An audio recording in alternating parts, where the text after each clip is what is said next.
South Carolina State Board of Trustees are now in a closed executive session here at Loman Hall discussing the financial state of the university. Board Chairman William Small did want to reiterate that this will be a long process and ask for patience from all as they look into every single possible financial solution.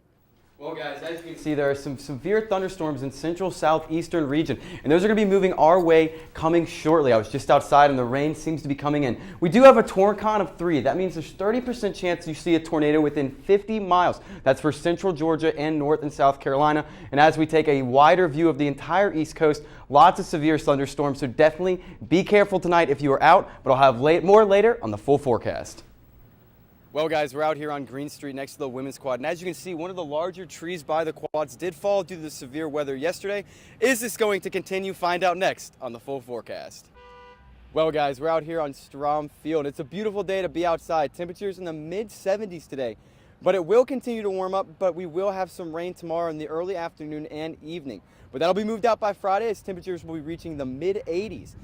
But rain will be coming in on Saturday, a 60% chance. But I'll let you know later on the full forecast if we can expect rain moving into next week.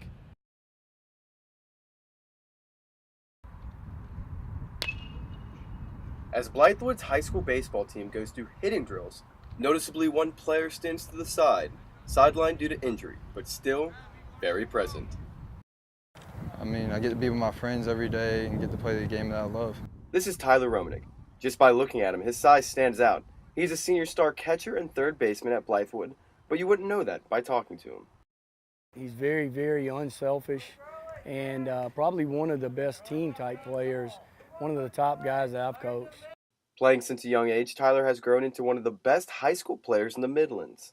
Last season, he batted over .420 with 5 home runs and 32 runs batted in, while striking out only 2% of the time. And Tyler's always been the best player on his team, even when he was really, really young. But the thing that kind of sticks Tyler apart is he's a great team player. He works harder than anybody else on the team. He's the first one here, the last one to leave. The work ethic that has molded him will lead him here to USC as a 2015 baseball commit. You ain't got to be as good as those other ones, but if you don't work, someone's going to outwork you, and you're just not going to be able to perform to their level. Romanek is currently day-to-day in his recovery process from a surgery he had 3 weeks ago on his wrist to fix a broken bone, but it hasn't stopped him from participating in every drill that he can. He is chomping at the bit every day to get in there. He's always telling us it doesn't hurt, which it does hurt, but he's just a kid that just loves to play the game, and he's doing everything he can to get back on the field. Even with no lingering effects from his injury, the transition to playing at a prolific program like USC could be daunting for any player, but Romanek feels his work has prepared him. At first I'm going to be nervous, honestly. Yeah. But then I'll get into it and I'll start getting more comfortable and I'll just enjoy it. And as a power hitter, hopefully Gamecock fans will enjoy it as well. With Carolina News, I'm Ryan Fulham.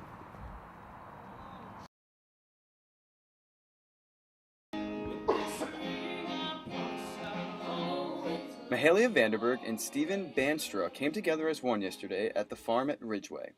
The process of planning and paying for a wedding can be long and tedious, but the unique way this couple got to the big day can be looked at as magical. Fabulous, absolutely wonderful. And it's just like it's just been a fairy tale. It's just been a fairy tale. Mahalia and Stephen were chosen out of 44 different applicants to have USC's wedding planning and management class not only plan, but also pay for their wedding. It is the USC love story. We don't have any money to spend, so everything's been donated. They won the contest with a video they submitted showing why they were the obvious choice. I'm Mahalia Vanderberg. And I'm Stephen Banstra, and we're really excited to tell you our love story. We chose Mahalia and Stephen because they were USC alumni and they had a great story. The couple met in a class in the Carolina Coliseum 3 years ago, and now the couple is planning to move to Indianapolis to start their careers. So the wedding being here was perfect. Exactly. So this was great for our family just to have like a central place for them, and then we would just come in and be a lot less stress for them and just be a great party for everyone. The event was beautiful, and the couple had nothing but gratitude towards the students that helped make it all possible. Making sure that we're just thanking them so much because they were such an integral part, of course. Yeah. And then I think I can speak for both of us that it was perfect. Yeah. A fantastic gift to a deserving couple is exactly what USC Love Story delivers. With Carolina News, I'm Ryan Fulham.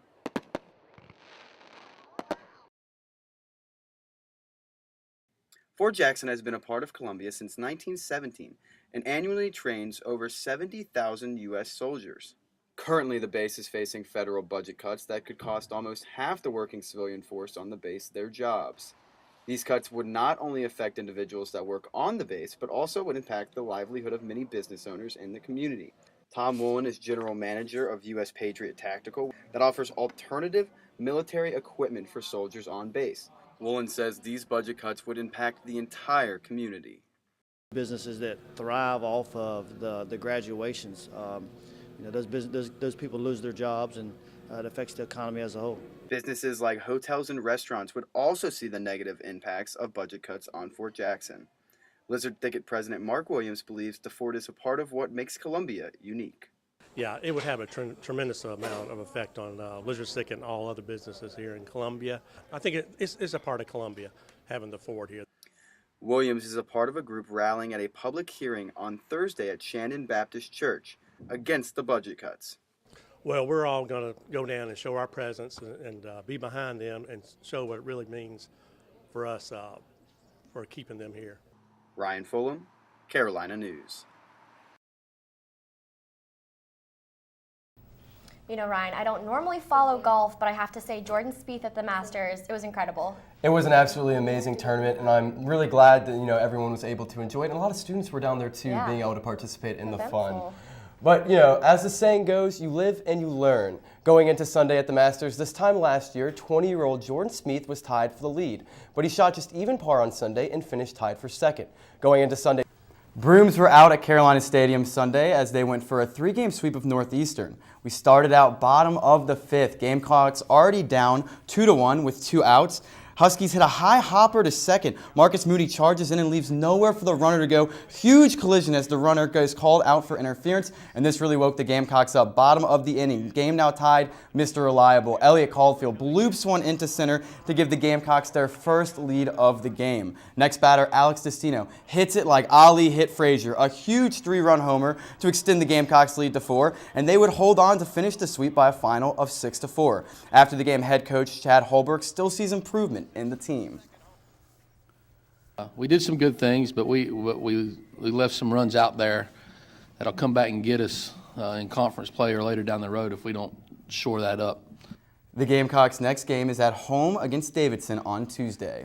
And turning our attention to the NBA, the surprise of the season, no doubt, has been the Milwaukee Bucks. They are currently 6th in the Eastern Conference, and last night they played at home against a playoff hopeful in the Miami Heat. We pick it up at the end of the game with the Bucks down 2, and when Chris Middleton gives us yesterday's play of the day. Pachulia saves it in with a second left. Middleton for the win. Oh no! The Bucks have won. The Bucks do win 89-88 as Middleton is mobbed by his teammates at half court.